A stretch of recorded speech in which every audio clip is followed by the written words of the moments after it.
তো তোমাদেরকে নিয়ে আসলাম অ্যানাদার ব্লকে। তো জানোই তোমরা আমি গাছগাছালি খুব ভালোবাসি, যেহেতু গ্রামের সন্তান। তো চলে আসলাম এই যে অ্যানাদার গাছ নিয়ে। এই যে দেখেন, তিনি গাছটা চিনেন? যারা গ্রামে বাস করেন তারা অবশ্যই চিনবেন। এটা হচ্ছে খুকসা গাছ, বা এর ভালো নাম হচ্ছে ডুমুর। এটা দেশি ডুমুর, তবে আর যে ফল হয় এটা খাওয়া যায় না। এটার যে তিনটা প্রজাতি আছে, একটা ডুমুর, একটা তিন, আর হচ্ছে এই যে এটা খোকসা, একে বলে খোকসা। তবে এর ফল হয়, এই ফলটা সাধারণত পাকলে পাখিরাই খায়, মানুষের উপযুক্ত নয়। তবে এর পাতার কিছু বিশেষত গুণ আছে। এই যে পাতার অপর দিকে খুব খসখসা, তবে এটা গ্রামের মহিলারা এই পাতাতে ব্যবহার উপযুক্তি দুইটা কাজ করে থাকেন। একটা হচ্ছে যারা মাছ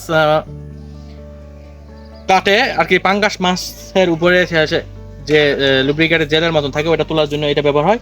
এবং আরেকটা কাজ হচ্ছে, এই পাতা দিয়ে যারা গ্রাম অঞ্চলে বাস করে, যারা ছাগল জবাই করার পর যে অতিরিক্ত চুল টুল গায়ে লাগে থাকে মাংসে, ওটা এটা দিয়ে তোলা যায়।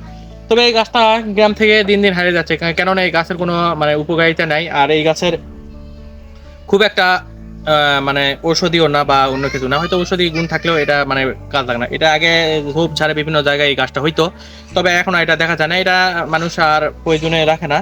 আগে রাস্তার ধারে, ক্ষেতের ধারে বিভিন্ন জায়গায় এই গাছটা দেখা যাইতো, তবে এখন আর দেখা যায় না। তবে ভাবলাম যেহেতু এই গাছটা বিলুপ্তর পথে চলে যাচ্ছে, তো এই জন্য এই গাছটা একটু পরিচিতি দেওয়া দরকার।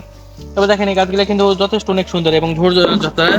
তো আজকে ব্লগে এখানে শেষ, পরবর্তীতে দেখা হবে অ্যানাদার ব্লগে।